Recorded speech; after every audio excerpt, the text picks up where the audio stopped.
What is up, guys? Welcome back to Doomsday Device Gaming, and I have another deck profile here for you. This time we have some Dragon Ball Super action. This is Lord Slug. This is a deck I'm currently working on. I do have a deck very similar to this in real life. I just ordered some cards to make it reflect this, but I figured since I don't have everything in exactly, I'll just use this, which is Shenron's Lair. Let me scroll up and show y'all. It's a web server you can make decks for Dragon Ball Super and stuff like that. So in about a week I will have this deck complete in person, but I figure this is just a little bit easier to read and everything else. So our leader is Lord Slug, of course, and he is a self-awakening critical. So basically you take one life from your, add one life from your life, of course, to your hand, and he gets critical for the duration of the turn. And so yeah, basically that's really good. A lot of cards in this deck do have critical to push your opponent for basically not let him get any advantage. And when he awakens, you draw 2. Now with this deck, it would be nice to untap because you usually tap out a lot in this deck. However, this works pretty well with his with the other side's activate main. So Lord Slug Gigantified is the other side, and basically once per turn you can drop one card from your hand to make your opponent drop one from their hand. And that's what this whole deck revolves around, is making your opponent's hand size as small as possible, just basically destroying all their resources, and they can't combo or counter to your attacks whenever you hit them with your criticals at the end. And of course, whenever he attacks, his auto is you get to draw one. So you can draw one with him and then drop one or whatever. Either way, anytime you have extra resources, it's really good. So let's start off with the Slug cards first off.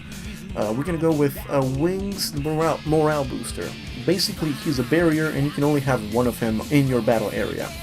And while he is in your battle area, all the Slug's army cards in your hand have their cost reduced by 1. So your 2s become 1s, your 3s become 4s, and stuff like that. My bad, your 4s become 3s, you know what I mean. Yeah, basically, you want to see him turn 1. We mulligan for this guy.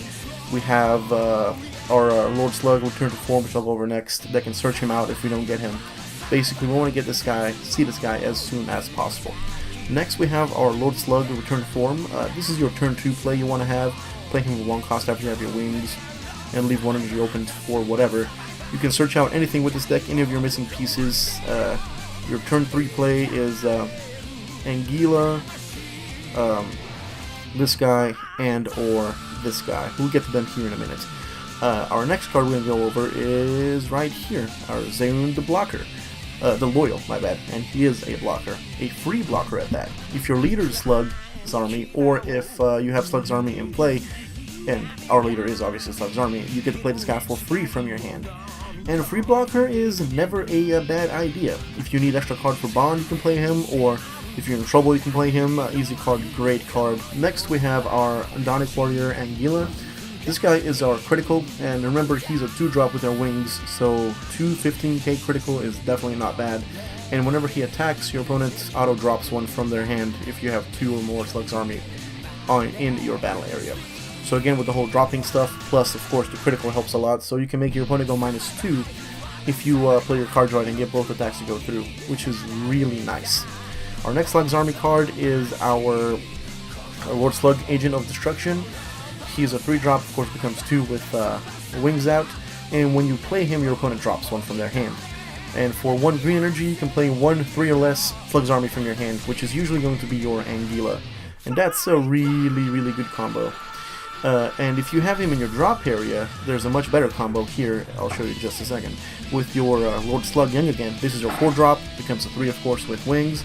Auto Bond 2, when you play this card, you can select 1 3 or less from your drop and play him, which is most likely going to be your Agent of Destruction, and that works really well. Whenever you play him, you also get to untap 1. So basically you play this guy for 2. You can play him on your 3rd turn, of course. You pay him for 3 with your wings, untap 1, play your Agent of Destruction, tap that 1 energy that you just untap to play your Anguilla from your hand. So your opponent drops 1 here, they'll drop 1 from your attack, they can drop 1 if your Slug's awakened, so at that turn you can make your opponent drop a couple of cards, hit him with a critical, and just make them have a pretty bad day. And our last Slug's army card is our Titanic Ambition Lord Slug. He is an EX Evolve on top of our 4-drop Slug. Makes me wish this guy was 4-drop so we can evolve over him, but 3 is just fine, I guess. and that's why we play him at 3, because we can't always play him, use him as energy, or throw him away with your Paragus super combo, which I'll go over here in a second. But basically, you pay 2 green to play him over your 4-drop Slug, and of course you drop one from your hand as well. If you have 3 or more Slug's army in your battle area, your opponent drops 3 cards from their hand, or you choose what they drop. It's really strong. Once you get this off, it's really crippling to them. And the fun thing is, you can do this multiple times in one turn. You can EX Evolve over him, and then just use another Titanic Ambition just over this guy. And that is that is perfect, nasty, and quite dirty. And of course, Double Strike, which is pretty good. You know, once your opponent has no hands, they can't combo out of it. You just hit him with a 2 and win the game. So next, we're gonna go over a super combo, which is the Paragus from the new Broly deck. This card is busted. Basically, you draw 2 and choose 1 to warp. You don't send it to your drop area, which would be ideal, but drawing 2 is amazingly awesome, and just for comboing. This card is really cool, and I mean, it's only if your life is 4 or less, but that's fine. We can self-awaken, so it's not a huge deal, not hard to get to that anyways. But yeah, drawing 2 and then get rid of 1 is busted, broken, and amazing. So for the rest of our green cards, we run 3 of these little Gohans, the Tenacious Spirit Sun Gohan. I prefer him over the other guy because we already self-awaken, and the other Gohan also has 15k plus critical if you take 1 life. But like I said, already self-awaken with a leader, I don't like running that. 2 energy for critical is a little steep, but he makes up in his drawing power. If you're drawing this deck, it's always good for you, because you can just discard the extra cards with your leader to make your opponent drop them. So at 1 cost, it's pretty good. I like this card quite a lot. Next, we have a Double Impact Krillin. This guy is a bunch of fun. You can destroy anything that you don't like your opponent has. For example, Borgos is quite annoying to play against because your Lord Slug Young Again untaps 1, and you don't want to lose your advantage with your energy because you really need it and you use it all the time. So using this to pop a Borgos or the Whis now, which is like the same thing, is really good. Or of course the Tau, which is a big threat too. So you can use this to pop any one of those, and that is pretty cool and really useful. Now for the non-green cards, for the reds, we run 3 Champas. Of course, having Double Strike on any of your criticals is really good. Using it on your Lord Slug Unawakened, or either of these 2 guys over here is really good. Getting Double Strike critical, hitting your opponent for 2 life is amazing. And if you do it on Anguilla, of course they're losing 3 because they're dropping 1 from their hand, and then they're also dropping 2 from their life, and that's just busted. So we run Toa just so we can basically drop more cards from their opponent's hand, stuff like that. And yeah, whenever you play her, you also give your leader plus 5k, which is always a good thing to have your leader be slightly more powered up. And we run 3 of them because why not? Dropping stuff is what this deck's all about. Then for our other overarm, we run a Dimensional Banisher Few, only because you want to get rid of your opponent's problem cards. If you have stuff that you can't really deal with, for example Broly or some other fun stuff, you can just warp them away and don't need to deal with them ever again. So that's why this card is pretty good. Though getting 5 in your drop area is not as easy in this deck. It doesn't happen too fast, which is one of the other reasons that I only have Shocking Death Ball at 1 here in a second. I'll go over that in a second. So for our extra cards, we have Assimilate. I run 2 of these. I used to run 4 when I had the other super combo before set 6.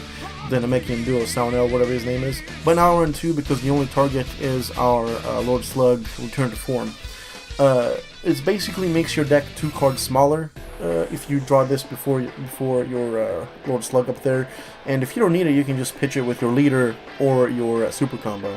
Our other extra card is our Preemptive Strike. So basically for 2 costs, when your opponent plays a 4 or less, you get to kill it instantly or make it go to the drop area, which is really good.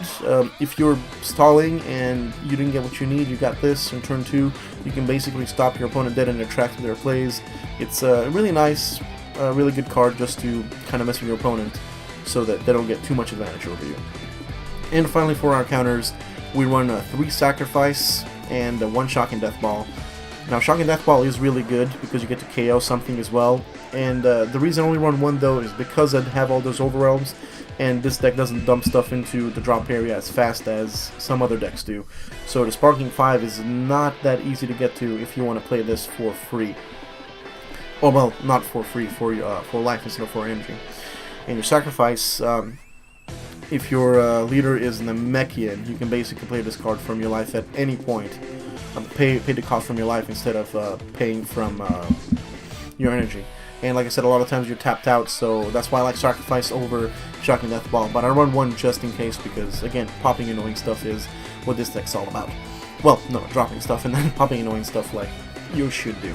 Anyways, guys, let me know what you think of this deck profile. Do you want me to go back to doing physical cards or this? Whatever you like, let me know. Thanks for watching, and I'll see you soonish with another deck profile of some sort. Not sure if it's going to be Yu-Gi-Oh! Or Dragon Ball. Just stay tuned. Thanks for watching, and I will see y'all later. Bye-bye.